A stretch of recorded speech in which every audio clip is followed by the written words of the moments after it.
بسم اللہ الرحمن الرحیم۔ السلام علیکم ورحمۃ اللہ وبرکاتہ۔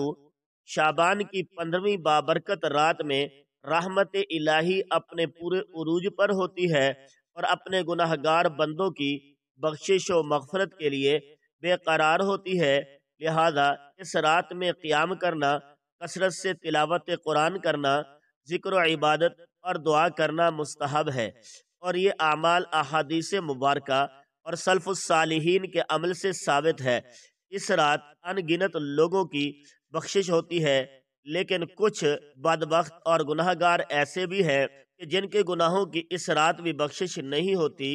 یقیناً یہ ہم سب کو پتہ ہونا چاہیے کہ کون سے ایسے 7 لوگ ہیں جن کو اللہ پاک اس رات میں بھی معاف نہیں فرمائے گا۔ حالانکہ حضرت سیدنا علی رضی اللہ تعالیٰ عنہ سے روایت ہے، اس رات سورج غروب ہوتے ہی اللہ تعالیٰ اپنے بندوں کی طرف متوجہ ہوتے ہیں اور اعلان ہوتا ہے، کون ہے جو گناہوں کی بخشش کروائے، کون ہے جو رزق میں وسعت طلب کرے، کون مصیبت زدہ ہے جو مصیبت سے چھٹکارا حاصل کرنا چاہتا ہو۔ ایک اور حدیث میں حضور اکرم صلی اللہ علیہ وآلہ وسلم کا فرمان عالی شان ہے کہ شعبان کی 15ویں رات کو اللہ تعالیٰ آسمان دنیا پر نزول فرماتا ہے اور قبیلہ بنی کلب کی بکریوں کے بالوں کی تعداد سے بھی زیادہ گناہ گاروں کی بخشش فرماتا ہے۔ ناظرین، اس قدر اہم اور بابرکت رات میں بھی آخر کون سے ایسے 7 گناہ ہیں جن کو کرنے والا کبھی بھی معافی حاصل نہ کر سکے گا؟ ایک حضرت ام سلمہ رسول خدا صلی اللہ علیہ وآلہ وسلم سے دریافت کرتے ہیں، اے اللہ کے نبی صلی اللہ علیہ وآلہ وسلم، شعبان کی 15ویں پر کیا ہوتا ہے؟ نبی کریم صلی اللہ علیہ وآلہ وسلم نے جواب دیا، ام سلمہ، اس رات اللہ تعالی پورے سال میں ہونے والے کام کے بارے میں دیکھتا ہے، کسی کو پیدا کرنا ہے، کسی کو موت دینی ہے، کسی کے ساتھ کیا ہونا ہے، اللہ تعالی اس رات سب کچھ لکھتا ہے کہ سارے سال میں انسانوں نے کون کون سے اعمال کرنے، جس نے نیک اعمال کیے ہو ان کی بخشش کی جاتی ہے۔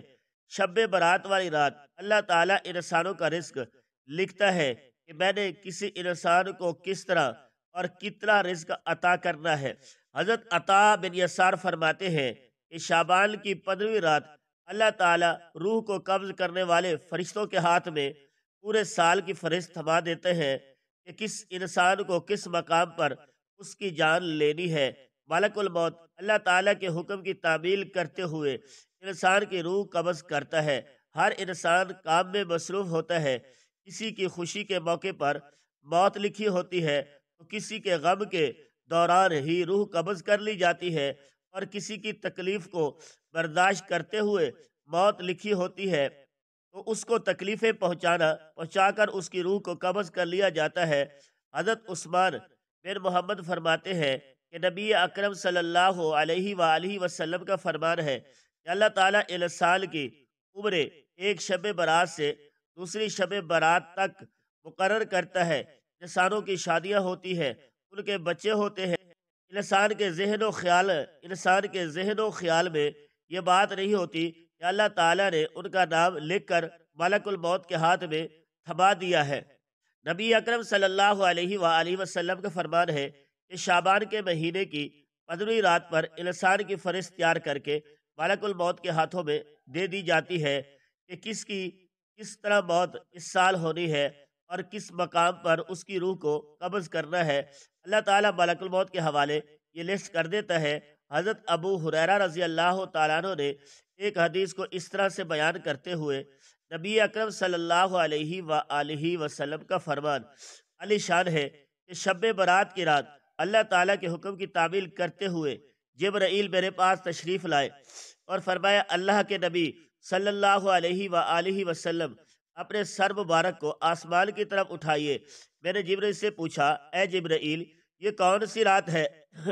حضرت جبرائیل علیہ السلام نے بڑے ادب اور احترام کے ساتھ مجھے فرمایا، اے اللہ کے نبی صلی اللہ علیہ وآلہ وسلم، یہ وہ بابرکت رات ہے جس رات اللہ تعالیٰ جنت کے تمام دروازے کھولتے ہیں اور اس انسان کی بخشش کر دیتے ہیں جس نے اللہ تعالیٰ کے علاوہ کسی اور کی عبادت نہ کی ہو۔ اس کے علاوہ اللہ تعالیٰ سود خور، شرابی، زانی کو اس وقت تک جنت میں داخل نہیں کرتے ہیں جب تک کہ وہ اپنے گناہوں سے توبہ نہ کر لے۔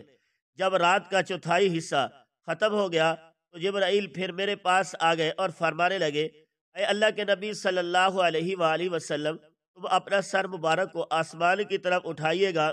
نبی کریم صلی اللہ علیہ وآلہ وسلم فرماتے ہیں، میں نے دیکھا کہ جنت کے سارے دروازے کھلے ہوئے ہیں۔ جنت کے سارے دروازوں پر پہلے دروازوں سے لے کر پانچوں دروازوں تک ایک ایک فرشتہ کھڑا ہو کر یہ بات کہہ رہا تھا کہ خوشی ہو اس انسان کے لیے جنہوں نے اس رات اللہ تعالیٰ کی بارگاہ میں سجدے کیے، رکوع کیے، دعا کی، اللہ تعالیٰ کا ذکر کیا، اور جس انسان نے اللہ تعالیٰ سے ڈرتے ہوئے اس رات کو اپنی آنکھوں سے ایک آنسو کا قطرہ گرایا، اس انسان کو اللہ تعالیٰ نے معاف کر دیا ہے، ان کے سارے گناہوں کو بخش دیا ہے۔ چھٹے آسمان پر جنت کے دروازوں پر ایک فرشتہ کھڑا یہ بات کہہ رہا تھا کہ خوشی ہو اس انسان کے لیے جو دین اسلام پر پکا یقین رکھتا ہے۔ ساتویں آسمان پر ایک فرشتہ کھڑا یہ بات کہہ رہا تھا، کوئی دنیا اور آخرت میں کسی انسان جس کے دل میں کوئی نیک تمنا ہو اس کی طلب کو پورا کیا جائے گا۔ اور آٹھویں دروازے پر ایک فرشتہ کھڑا یہ بات کہہ رہا تھا کہ کوئی ہے جو اپنی گناہوں کی بخشش کروانا چاہتا ہے، اس کے سارے گناہوں کو معاف کر دیا جائے گا۔ یہ سارا ماجرا دیکھ کر حضرت محمد صلی اللہ علیہ وآلہ وسلم حضرت جبرائیل علیہ السلام سے دریافت کیا، اے جبرائیل، یہ جنت کے دروازے کب تک کھلے رہتے ہیں؟ حضرت جبرائیل علیہ السلام نے فرمایا، جنت کے دروازے صبح سورج نکلنے پر بند ہو جاتے ہیں۔ حضرت جبرائیل علیہ السلام نے مزید فرماتے ہوئے کہا، اس رات اللہ تعالیٰ بے شمار انسانوں کو جہنم سے نکال کر جنت میں داخل کر دیتا ہے۔ اسی طرح ایک اور روایت میں ہے کہ اس رات میں تمام حقوق کی معذرت کی کر دی جاتی ہے سوائے 7 اشخاص کے، وہ یہ ہیں: مشرک، والدین کا نافرمان، کینہ پرور، شرابی، قاتل، شلوار کو ٹخنوں سے نیچے لٹکانے والا، اور چغل خور۔ ان 7 افراد کے اس عظیم رات میں بھی مغفرت نہیں ہوتی جب تک کہ یہ اپنے جرائم سے توبہ نہ کر لے۔ ناظرین گرامی، بنی اسرائیل کے ایک بے حد گناہ گار شخص نے توبہ کا ارادہ کیا، ابھی مکمل طور پر توبہ نہ کی، مگر نیت اور ارادے کے سب تقدیریں بدل دی گئی، اور مگر نیت اور ارادے پر سب تقدیریں بدل دی گئی اور جنت میں پہنچایا گیا۔ اگر آج حضور صلی اللہ علیہ وآلہ وسلم کی افضل